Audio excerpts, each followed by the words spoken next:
Hello again. It's been much too long, I think, since we've seen each other, and I've missed you. Today, we're going to talk about a part of music that's really exciting and really fun. Orchestration. Now, this big word means a lot of different things to a lot of different people, and we're going to try and clear up what it really means. Mainly, it means how a composer goes about arranging his music for an orchestra to play, whether the orchestra has 7 men in it, or 17, or 70, or 107, which is what we have here on this stage. Now, to start things off, we're going to play you a piece by Rimsky-Korsakov, the Russian composer, who is looked up to by most people as the real master of orchestration, the composer who wrote the most famous book about orchestration, and the one that so many other composers have imitated ever since. Now listen to this last part of the Capriccio Espagnol by Rimsky-Korsakov, or the Spanish Caprice, and notice how brilliantly he makes the orchestra shine and how many different kinds of sounds he gets in 5 minutes of music, one after another, and how clear the music is, and most of all, how exciting the orchestration makes his music sound.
Now, everybody will admit that that's a pretty exciting piece of orchestration. Brilliant. Now, let's take a look at one page of the conductor's score of this piece. This whole page, full of notes, is only 4 bars of music, this music you just heard. And it tells us everything that every instrument is doing in the orchestra for the duration of those 4 bars. This top part is the winds, this is the piccolo, and the flutes, and the oboes, and the clarinets, and the bassoon. And then come the horns, and this line has the trumpets on it. Here are the trombones, here is the timpani, and all these lines here are percussion instruments like castanets and snare drum and so on. This is the harp. And these are the strings at the bottom, the violins, first violins, second violins, the violas, the cellos, and finally the double basses. And that takes care of everybody in the orchestra. Now, how did Rimsky-Korsakov arrive at this page? What did he go through to figure it out?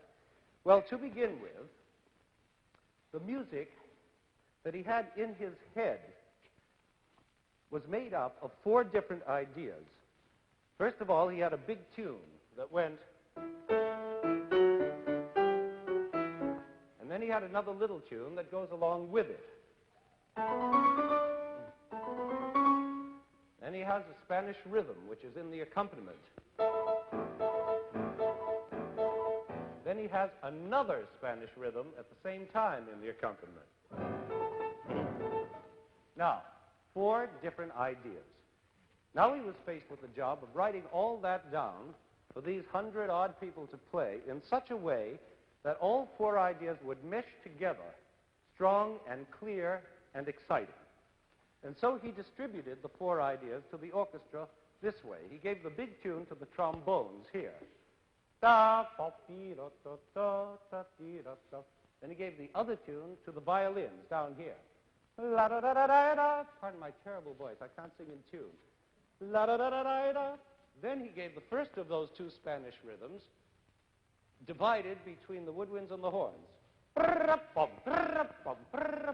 You see that? And then he divided the other Spanish rhythm between the timpani and the trumpets. And then that takes care of all four ideas. And it sounds this way after he put it all together. Fine. Now that sounds just great, especially with the addition of those percussion instruments giving it the Spanish flavor. Now what he did actually was to take the bare notes in his head and sort of put clothes on them so that they could go out into the world. After all, notes can't wander around naked. They have to be dressed up in orchestration. But good orchestration means not only clothes that you put music into, the way you wear a dress or a suit to keep yourself warm. It's got to be the right orchestration for that particular piece of music, like wearing the right suit or the right dress. Bad orchestration would be something like putting on a sweater to go swimming. It's just ridiculous. It's just wrong. Now, just for fun, let's listen to those same four bars again, orchestrated badly, just to see how wrong they can sound.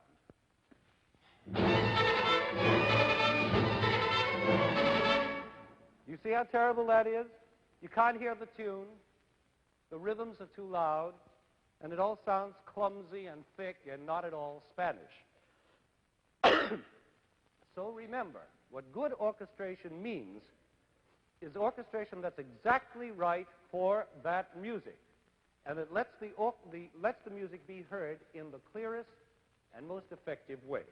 Now that's pretty hard to do, because just think what a composer has to know before he can orchestrate a piece he's written. First, he has to understand how to handle each instrument separately. He has to know what it can do and what it can't do, what its lowest note is and what its highest note is, what its good notes are and its not so good notes, and all the different kinds of